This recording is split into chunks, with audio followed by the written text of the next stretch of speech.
A trilogia Matrix é extremamente complexa, e é esse o principal motivo da rejeição do segundo e do terceiro filme. As pessoas não entenderam, infelizmente. Vejamos a verdadeira explicação para a trilogia, agora, pois somente assim poderemos conceber a verdadeira obra-prima que é a trilogia. Toda a complexidade do enredo se baseia na característica booleana do arquiteto. Entendamos o que vem a ser o termo booleano. Em ciência da computação, booleano é um tipo de dado primitivo que possui dois valores, que podem ser considerados como 0 ou 1, verdadeiro ou falso. Ele é usado em operações lógicas como conjunção, disjunção exclusiva, equivalência lógica e negação, que correspondem a alguma das operações da álgebra booleana. Ou seja, não existe meio termo para sistemas booleanos. Ou é 1 ou é 0, ou sim ou não, ou bom ou mal. Você e eu talvez não possamos ver além de nossas opções, mas aquele homem não pode ver além de qualquer escolha.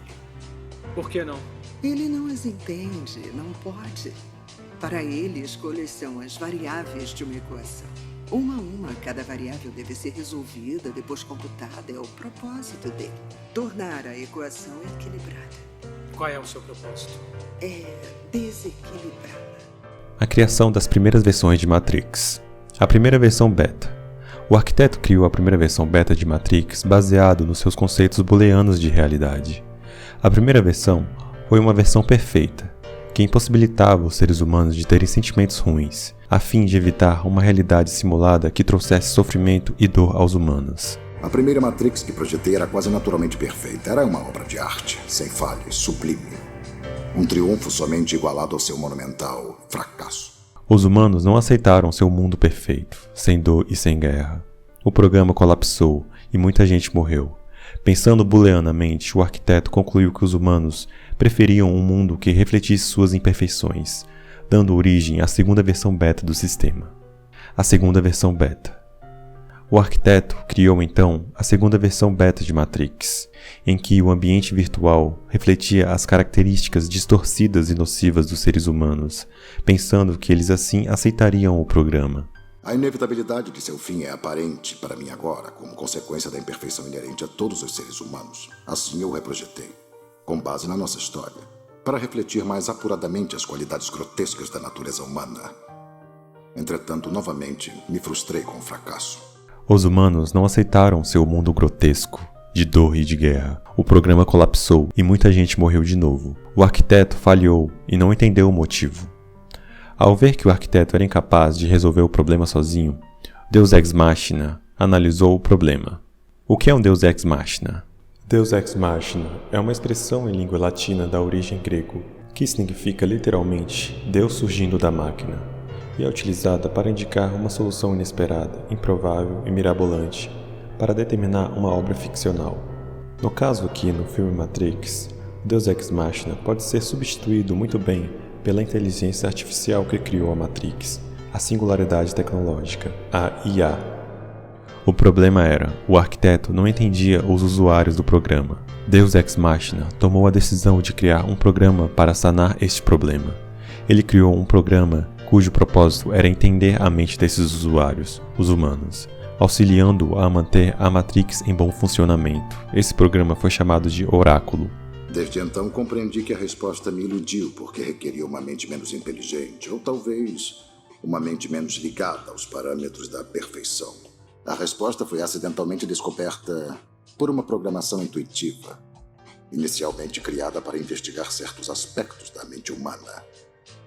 Se eu sou o pai de Matrix, ela, sem dúvida, seria a mãe. A solução dada pelo Oráculo. O Oráculo descobriu os motivos da falha do arquiteto. Para que os humanos servissem de bateria, era preciso que aceitassem o mundo virtual como sendo real, com todas as suas forças. Logo, a falha do arquiteto estava em criar mundos que não aceitavam o processo natural das escolhas humanas. Motivo? Os seres humanos não são lógicos nem determinísticos, muito menos booleanos como as máquinas, impossibilitando o entendimento correto do arquiteto acerca das escolhas humanas. Esse fato foi nomeado pelo arquiteto como a anomalia sistêmica, pois, independente do sistema modelado, uma vez que existissem seres humanos presentes, ele funcionaria de forma anômala, não booleana, se comparado a um sistema composto apenas por máquinas. Escolha. O problema é a escolha. O oráculo estudou os seres humanos e percebeu que tudo fluía para um único ponto, uma singularidade, as escolhas. Deste ponto em diante, para cumprir seu propósito, era necessário que o oráculo entendesse de que modos se processavam as escolhas humanas. O oráculo descobriu que os valores mentais do ser humano, como crenças, experiências, história de vida e sentimentos conectados ao meio social da pessoa, sempre apontam para uma escolha. Dessa forma, nunca seremos livres ao escolher nada, pois tal valor mental sempre nos forçaria a uma escolha. Você já sabe se eu vou aceitar?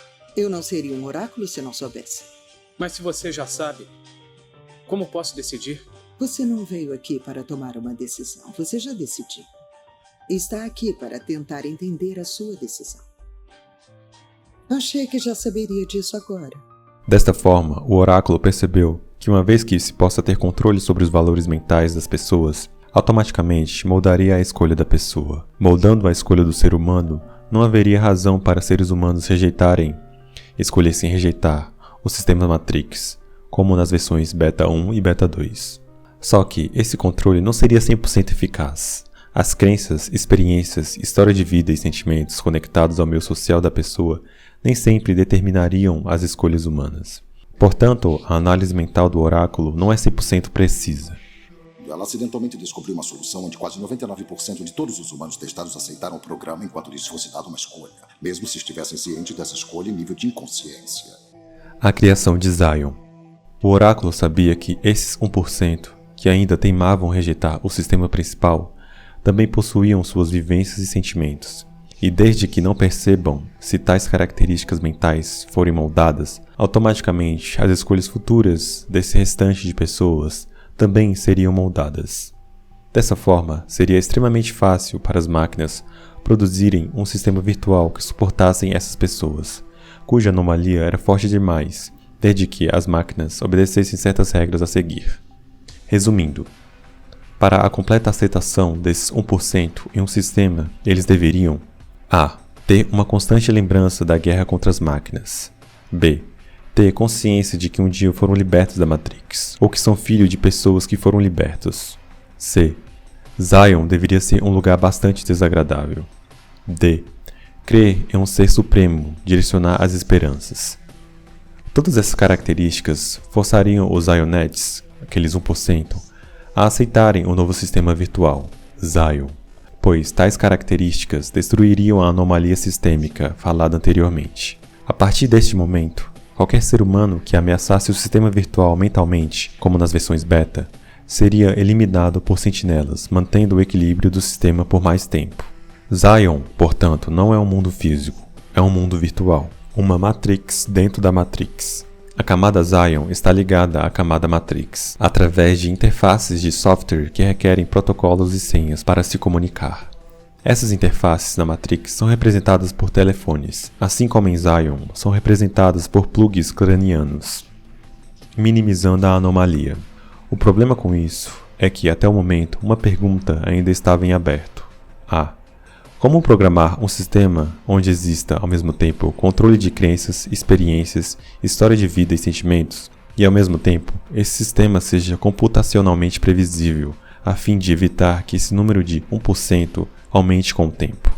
Deus Ex Machina criou então um programa cujo propósito era responder esta pergunta. Esse programa foi chamado de Merovingio.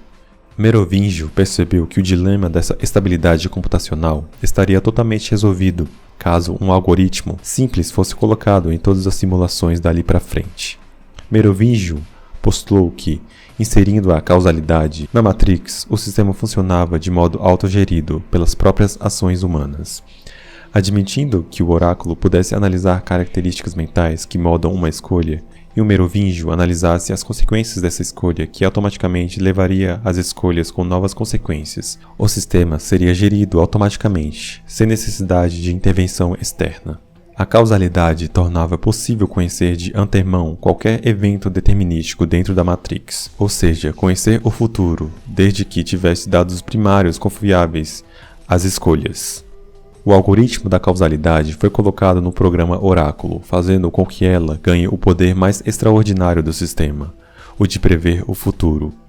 já que consegue processar a escolha humana e ao mesmo tempo que analisa as consequências dessas escolhas através dessa escolha e assim sucessivamente. O programa Merovingian torna-se obsoleto por ter perdido seu propósito. Em Matrix, programas com defeito ou que perdem sua função devem ser enviados à fonte para ser deletados. Essencialmente, programas não foram criados para fazer escolhas. Entretanto, todo programa tem as características mentais humanas. Exemplo, o oráculo cozinha biscoitos e coloca amor neles, ou seja, que forçam uma escolha imprevisível às máquinas. Nesse caso, a ameaça de extinção faz com que grande parte dos programas escolha fugir para dentro do sistema. Merovingian então foge para o sistema e adota um novo propósito. O novo propósito de Merovingian é tornar-se um traficante de informações, já que domina o entendimento da causalidade, mas não domina o entendimento das escolhas humanas. Sendo assim, ele se torna limitado a antever apenas os fatos cujas escolhas já foram realizadas, e apenas acerca das coisas que ele consegue agariar informações de modo concreto. E é por isso que ele é um traficante de informações. Ele cria então uma base com programas antiquados ou com defeito, que assim como ele deveriam ser deletados, e arranca todas as informações contidas neles para uma futura análise. Tal procedimento é muito ineficaz, e é por isso que ele passa a trilogia toda procurando a Oráculo. Tragam meus olhos do oráculo, e eu lhes devolverei seu salvador. A criação do escolhido. Os seres humanos desistem fácil, e certamente com o tempo perderiam a força e a vontade de viver, a esperança. Por isso, a Oráculo tinha em mente que os habitantes de Zion direcionassem suas esperanças em um ser supremo. Ou seja, o Oráculo percebeu que se o povo de Zion tivesse um Messias que fosse também humano, e lutasse pela liberdade e realizasse milagres no sistema, teria suas forças revigoradas a cada dia. Para criar o escolhido, o Oráculo determinou que a saída seria a. Concentrar toda a anomalia da escolha humana num único ponto de falha. A esperança seria uma das forças mentais que mudariam as escolhas da população de Zion na guerra contra as máquinas. A partir do momento que a característica mental formula a escolha, então os Zionetes não fizeram essa escolha livremente. Portanto, a escolha já havia sido feita. É por isso que Neo é chamado de O Escolhido. Você não veio aqui para tomar uma decisão. Você já decidiu. Está aqui para tentar entender a sua decisão. Como deixar tal responsabilidade nas mãos de um humano? As máquinas jamais fariam isso. E como o povo de Zion iria entregar as responsabilidades nas mãos de uma máquina? Obviamente, eles também não fariam isso.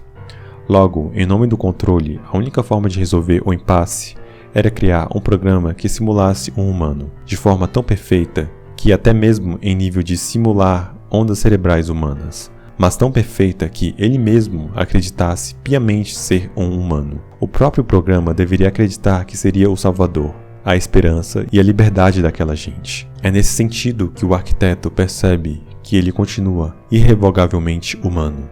Embora o processo tenha alterado sua consciência, continua irrevogavelmente humano. Porque mesmo depois de ser capaz de realizar na Matrix coisa que nenhum humano conseguiria, mesmo depois de romper o código binário de um agente, mesmo depois de sentir claramente o fluxo da causalidade, ao prever a bala que Trinity iria levar, ainda assim ele não se sentia um programa. Ele ainda se sentia humano e foi desenhado para ser dessa forma. B. Fazer com que esse ponto de falha, único, seja habilmente comandado a realizar a escolha ideal para as máquinas.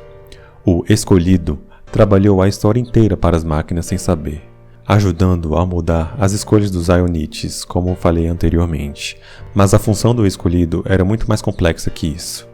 Diferentemente de Matrix, em que as pessoas eram concebidas artificialmente, mantendo um controle populacional por parte das máquinas, ainda que com o tempo o sistema quebrasse, Zion vivia ao Deus dará, pois concebiam filhos através do sexo, impossibilitando o controle por parte das máquinas. Mais cedo ou mais tarde, Zion puxaria os recursos de hardware que Matrix necessitava para se manter ligada. Era necessária uma formatação constante, assim que a população de Zion chegasse a um limite populacional. Embora essa resposta funcionasse, era óbvio ser fundamentalmente falha, dessa forma criando um desvio de condição, uma anomalia sistêmica. Contradição que, se não corrigida, ameaçaria o próprio sistema. Ergo, aqueles que recusaram o programa, embora em minoria, se não corrigidos, constituiriam uma probabilidade cada vez maior de desastre. Trata-se de Zion. Você está aqui porque Zion está prestes a ser destruída. Todos os seus habitantes eliminados e sua total existência erradicada. Besteira. A negação é a mais previsível das respostas humanas. Mas fique descansado. Esta será a 6ª vez que a destruiremos. E nos tornamos extremamente eficientes nisso. Portanto, a outra função de Neo era acessar o mainframe sempre que Zion estivesse sendo formatada, a fim de reinstalar a Matrix e escolher as pessoas que reconstruíssem Zion para a próxima versão. Como vimos, a Matrix está em sua 6ª versão oficial, e que nos leva à conclusão que houve 6 versões de Matrix oficiais. Houve 6 escolhidos. Houve 6 formatações, destruição de Zion. O que dá mais certeza que Zion é virtual. Ou você acredita que as máquinas destruiriam Zion 6 vezes para logo depois reconstruir tudo novamente? Burrice das máquinas se elas fizessem isso. A função do escolhido é agora retornar à fonte, permitindo uma disseminação temporária do código que você carrega, reinserindo o programa principal.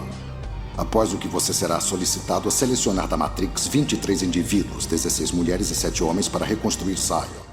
Isso se encaixa com as profecias pronunciadas por Morpheus, de que havia um homem dentro da Matrix que podia fazer coisas incríveis e que libertou os primeiros humanos, dizendo que um dia iria voltar.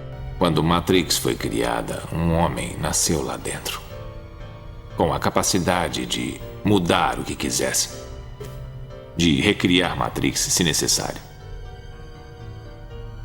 Ele libertou os primeiros de nós. Depois que ele morreu, o oráculo profetizou sua volta. E sua vinda traria a destruição de Matrix. Acabaria com a guerra. E traria liberdade ao nosso povo. O que é exatamente o que o arquiteto disse para Neo fazer. Você não deixará que aconteça. Precisa de seres humanos para sobreviver. Há níveis de sobrevivência que estamos preparados para aceitar. Entretanto, a questão importante é se você está preparado ou não para aceitar a responsabilidade pela morte de cada ser humano neste mundo. Se Neo se recusasse a escolher tais pessoas, Zion seria formatada sem chance de ser reconstruída, e Matrix principal quebraria, teria um crash, mais cedo ou mais tarde, como falei, fazendo com que a humanidade desaparecesse. O vírus Smith. O Smith foi corrompido pelo Neo no final de Matrix 1, perdendo seu propósito e consequentemente sendo obrigado a voltar à fonte para ser deletado.